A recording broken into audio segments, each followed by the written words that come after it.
Thank you for joining me. Today we're going to be talking about how deeper issues affect symptomology. As always, we're going to define our terms before we really get into what all of this means. So when I talk about deeper issues, let me tell you what comes to mind. I think about things like trauma and trauma responses. We've talked about that in a previous episode of what trauma is and how it shows up. Deeper issues also include rooted beliefs and expectations that oftentimes come from childhood or sometime early in our lives, as well as family issues and problematic dynamics. These deeper issues are the things that fuel issues in our lives. Sometimes they affect us psychologically and biologically even. High levels of stress can cause issues with people's hearts or brains. Sometimes people can feel as if they're having a heart attack because of anxiety or panic, when in reality they're not.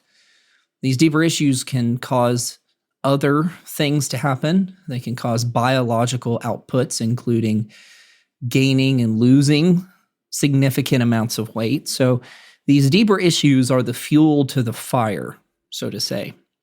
But let's look at some of the more common symptoms of deeper issues. Anxiety and depression are probably the ones that we see the most.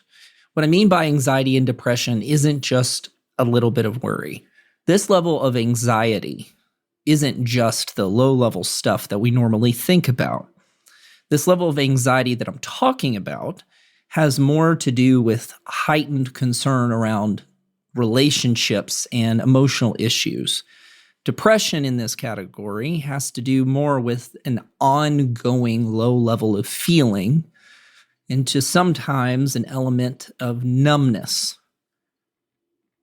A diagnosis like PTSD squarely fits in these deeper issues. You aren't born with PTSD and you don't happen upon it. But something that's interesting that I don't think a whole lot of people have heard of before is PTSD can often mask as other issues. There's actually 5 categories that you can get diagnosed with that are actually inappropriate because what could really be going on is PTSD or trauma. The first of these is anxiety. Seems like an obvious one, right? Something traumatic has happened, it replays in your head, or it changes the way that you interact with your environment, and so you're anxious. The second one is depression.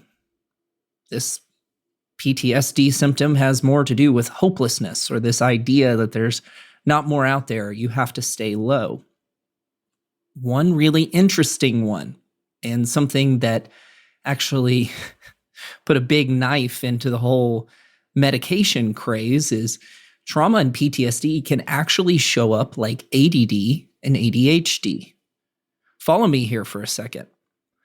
A little boy is moving around too much in class and can't seem to focus.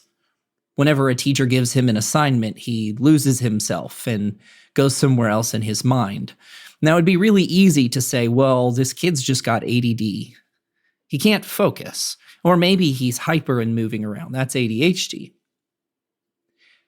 That would work up until you started interviewing the kid or looking into his family history to find that there's abuse or neglect in the home. And he's more concerned about the level of silence and expectation than he is about schoolwork. What we thought were symptoms of distraction or hyperactivity were actually a trauma response because to him, quiet means danger. To him, someone making a request or giving you an assignment is a doom towards failure. Another category of PTSD can be mood dysregulation. I can't tell you how many people have come in and assumed they were bipolar because their mood shifts around. On the surface, a bipolar disorder diagnosis seems pretty straightforward. Your mood shifts greatly. Must be bipolar. I'm sure social media has taken that way too far. I've tried to abstain myself as of late because it makes me irritated. But these mood dysregulations can often be more due to reminders of past issues than they do with random variations in neurochemistry. Let's say you get a reminder of a parent leaving or a parent dying by someone not calling you back when you assumed that they would. That's probably not a bipolar issue, it's a PTSD issue. The last category of PTSD that's important to know is disassociation. This is something I've seen in clients who, whenever they get angry or they feel like they have to defend themselves, it's almost like they view the world in third person. They check out or they see red and lose track of a little bit of time. It's not a real disassociation diagnosis. I say real in quotes here, but it's something that has come out of a trauma response and needing to disconnect and fight. So we talked about some of the diagnoses that pop up here, some of the symptomology, right? These are the outpourings, the things that we can write down and track. But let's move into some of the deeper issues, these real things that underneath all of the diagnoses, the codes, the medication, what's really underneath. A big one for a lot of people is insecurity, not feeling stable or safe. And on the surface, sounds pretty shallow, but it's not. Can you imagine being a small child and not knowing when you go to sleep if you're going to wake up to chaos or calm? Now, that chaos can go as far as your mind imagines it. That insecurity in itself is a protective factor. It's kept the kids safe for so long that when they're an adult and they see someone like me for therapy, they wonder if they're impulsive or that they just can't regulate themselves, only to realize that they felt insecure and unsafe for so long that that's become their default. Even though they know it's unhealthy, it's something that has become ingrained in themselves. Another deeper issue that's common in therapy is a fear of failure. And I don't just mean this in a performative sense. This isn't, oh, I don't want my job to go badly. This fear of failure has more of a sense of identity than anything else. You know, if you wonder whether you're going to be a good enough parent or a child or a person of faith, that can affect the way that you see the world. There's a somewhat unknown diagnosis, one that we don't see a ton nowadays, maybe just because it's fallen out of favor. But you can look it up. It's called scrupulosity. It's more of a symptom than anything else, but it's a hyper-adherence to a spiritual belief or religion. And it has to do with this, a fear of failure, that if you don't perform well enough, the god, gods, or universe, for some reason, will reject you. You can also see this in relationships. If you're not a good enough wife, your husband will leave you, cheat on you, divorce you. And this fear of failure didn't just come from when you got married. It started much, much younger. It's just played out differently over time. Some of these deeper issues can also be something like discontent. That life is not good enough because you have this expectation that life should be better based on X, Y, or Z. Maybe you were told by a parent this is what you should expect, or maybe even you came up with it on your own or saw it from others or social media. This level of discontent can actually affect your mental health symptoms. You might feel anxious or depressed because there's this goal you cannot achieve, which is actually unobtainable. Another common one can be issues with food or self-image. Crafting the ultimate sense of self.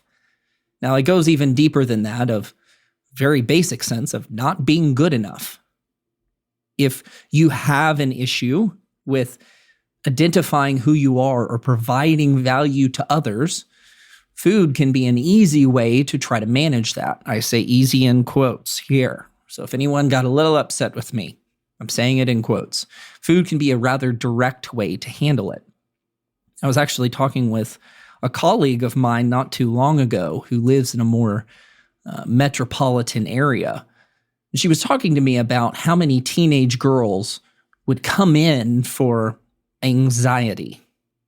And a lot of these girls were from very affluent areas. And they would come in with this symptom of anxiety, panic attacks, all of that. And after a few weeks, a majority of those girls came to realize that it wasn't really anxiety, it was an eating disorder. And it wasn't really an eating disorder, it was this warped sense of self and who they should be based on a need of approval from others and from themselves. So, does someone have anxiety or an eating disorder or something deeper? That's the whole point of this episode of the podcast. Another much deeper one that can be very complex to deal with is one of my favorites, coincidentally, addiction. So is the problem alcohol? No. Is the problem harder drugs like cocaine or heroin? No. Because with enough zip ties, I can get anyone sober. So we can take the drugs away. Congrats. Are they cured? No. They're still highly anxious. They're still immature. Is that the problem? If they just act right and they get the right behaviors, they'll be better? I guarantee you that's not how it works. There are deeper things going on, like a sense of failure in who you are and who you're supposed to be. This thought that maybe you won't perform well enough, so it's easier to sabotage now than it is to wait for things to get better and ruin it then. See, these are things that often aren't discovered in larger environments. Why? Because we got to help as many people as possible, and getting to understandings and beliefs like that takes a lot of work. So many people who struggle with anxiety, depression, mood dysregulation, addiction, eating disorders, they never realize that those issues really aren't the problem. They're just the outpouring of the real problem. And so they'll continue this cycle of trying to treat the quote-unquote problem only to realize that they keep failing and they go back to what they know. Something important to point out here. Maybe you have symptoms that could be helped pretty easily. Sometimes they can't. I will tell you, sometimes symptomologies, sometimes things that we need to change can be shallow or they can be deep. It'll be pretty easy to tell, okay? These shallow issues, the ones that you can deal with pretty easily, should be rather straightforward and without a ton of emotion. I'll give a personal example here so that no one might feel that they're put out of place or too much on the spot. So for me, I realized when I looked at some pictures that I didn't look like I thought I did. And so I started doing some self-reflection. And I started wondering, why is it that I've gained more weight than I thought I did? And I did some self-examination and said, well, I'm eating more than I think I really need to. So I started paying attention. I learned that I ate because it tasted good and not because I was hungry. Was that a part of a deeper issue? I found out not really. It was a cultural one. It was something that I picked up because food tastes good. I know that's a total shock. So the intervention that I did was slowly work down the amount of food that I eat. Didn't starve myself, and when I was hungry, I ate, but I just slowed it down and started making little changes. My wife can tell you one of the biggest changes that I made was lowering the amount of soda that I drank. I am someone who has mental health issues, and if you've listened to the intro or maybe the little tag, the 2-minute tag that I had for the beginning of this podcast, you might have heard that, but I'm very focused on patterns and routine. And so for me, I would drink a Mountain Dew every day. Why? Because it tasted good and I needed the caffeine. Well, I realized that those things are gigantic cans of sugar.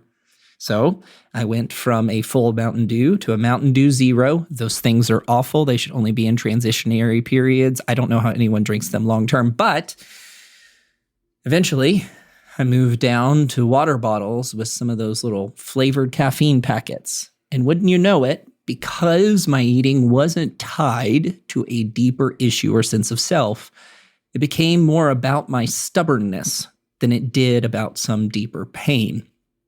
So in behavioral issues like that, you should be able to address them pretty straightforwardly. You should be able to say, this is the problem and this is how I'm going to fix it. Now, here's the thing. Most people assume that their problems are mostly behavioral. But if you try to address a behavioral issue with a deeper issue, your interventions can become ineffective. Because could you imagine that I had issues with eating because of my own self-image, or it was a way that I self-soothed? Well, if I were to try to address those issues from a behavioral stance, I would fail, because it isn't about the eating. It was about soothing something inside of me, and I would learn to shame myself in cycles.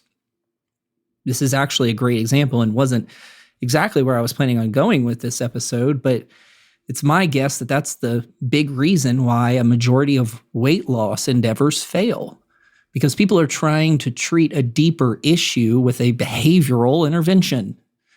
You put somebody on a plan where you commit to a group only to realize that eating is just a symptom. Maybe ingesting all of those calories is something that you use to quell a deeper pain, that if you were to stop for a second and you were to move away the distraction, you would hear the crying child inside who's still wanting to be helped. Or maybe you're on the other end of it and you are hyper-focused on what you eat, that there's this sculpture inside of your head that you're trying to fit in hopes that you will obtain this sense of good feeling. And I will tell you that feeling is always fleeting. You never keep it for long.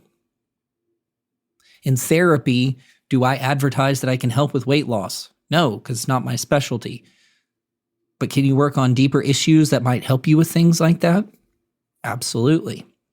So if you're curious, if this is you, if there's something in your life you want to change, but you're not sure whether it's behavioral or deeper, it's pretty easy to do.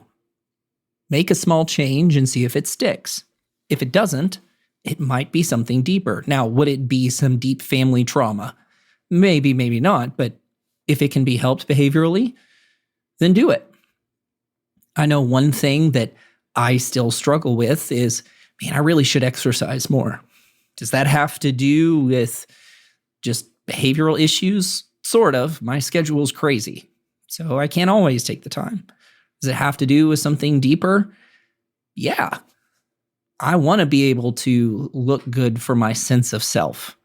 It's not something that I always advertise, but this is my podcast. I get to talk about what I want.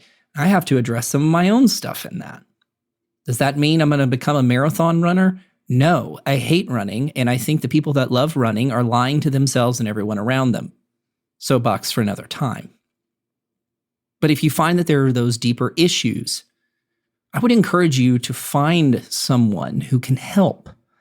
Sometimes the specialists in things like weight loss and addiction can be helpful. One of the things that I've seen commonly, though, is there's a lot of people who specialize in disorders who have little to no knowledge of deeper issues. So they can spend their entire career working on behavioral change, and they can be successful in it, only to find that their clients don't have a sense of fulfillment. They just have stopped doing what they were doing. Now, is that helpful in terms of things like addiction? Oh, yes. I would love behavioral change with someone who is taking opioids. Please stop doing that. I don't want you to die. Right? So behavioral change is good there, but someone's deeper issues where their soul is aching, it's something that's important to recognize. I will tell you that there was a previous podcast where I talked about that when clients come in and say that they're lazy and they can't change, it usually means that something's broken or hurting. If someone comes in and says that their diagnosis or their hurt is keeping them from doing things, a lot of times they're just lazy. I think that very much applies here. When people come in and tell me, well, I have this issue and it's just because I suck. There's probably a reason why you believe that. If someone comes in here and whines and wails about their mental health issues, could it be a deeper thing? Yeah, maybe they're using that as a flare to keep me from looking deeper, but a lot of times it's a deflection. And the deeper issue is something completely different. So if you're looking for a therapist or someone who might help, I would encourage you to find someone who knows the issue that you're talking about, but can also lead you deeper. If you can't find that, you might have to engage two different therapists, someone to help you pull away from the behavior that's causing you harm, and someone else to help you dig and search deeper into your life and into your psyche. Some of this healing can include having conversations with past family members. If that's not possible, I've had clients write letters to the mom I wish I could talk to, or to the dad I wish was still alive. Sometimes those things cannot be actively repaired in our lives. Sometimes dealing with trauma is accepting that symptoms show up. Usually, beliefs and expectations can be challenged. Those are fun ones to do in therapy because it's like pulling apart little pieces of yarn in a blanket. You're not exactly sure how far it's going to run, but when it does, you can be curious about why it was that way in the first place. A lot of times with some of those symptoms, some of those deeper issues around family, they could be resolved and sometimes they aren't. You have to accept them the way that they are. A lot of symptoms can dissipate or go away over time. Anxiety and depression is one of those. When you deal with deeper issues, all of a sudden you're not as anxious because you don't need everyone to prove something to you. You don't have to prove something to everyone around you. You might be less depressed because you are less concerned about always failing because you're doing fine the way you are and your progress forward is known. PTSD can be a little more difficult one to deal with because it has a little more to do with brain wiring, although people do see a lot of healing. Some of those amorphous or weird symptoms, the things that don't really fit, yeah, people get a lot of relief from those unless something else more complicated is going on. But then sometimes you're just left with symptoms. And this is the last thing I want to talk about today. Things like ADD or ADHD. Things like true bipolar disorder or anxiety disorders, right? Some of those things don't go away. And at the end of working through these deeper issues, whenever or however you do it, you can then be rest assured that these symptoms are because your brain's screwy, not because there's necessarily a deeper issue. If you did listen to one of the intro episodes, I talk about that in my own life. I've done therapy for years. I take the medication. I do everything I can, and still it sticks around. So sometimes your brain's just the way it is. And if you've addressed those deeper issues, they become behavioral, and you can start to be upset with your symptoms, but treat them well. Thank you for listening today. I hope you got something useful. This episode can either sound really intriguing. It can also sound really scary to some people. I would encourage you to stop and go back through it again or listen to some of the other episodes that I mentioned. If you found this useful, I hope that you follow the podcast, you share it with other people. And if you feel the need, you can leave something in the tip jar to pay for the production of this podcast. Thank you and have a great day.